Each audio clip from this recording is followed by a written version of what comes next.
Service in Miami has issued a special marine warning for waters from Deerfield Beach to Ocean Reef, Florida from 20 to 60 nautical miles, excluding the territorial waters of Bahamas. Coastal waters from Deerfield Beach to Ocean Reef, Florida 20 nautical miles. Waters from Jupiter Inlet to Deerfield Beach, Florida from 20 to 60 nautical miles until 9:45 p.m. At 8:37 p.m., National Weather Service Doppler radar indicated a line of thunderstorms capable of producing strong winds of 34 knots or greater from 49 nautical miles east of Miami Beach to 18 nautical miles southeast of Christopher Reef, light, moving northwest at 20 knots.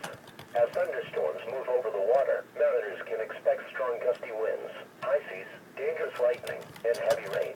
Move to safe harbor or stay close to shore until the storm passes.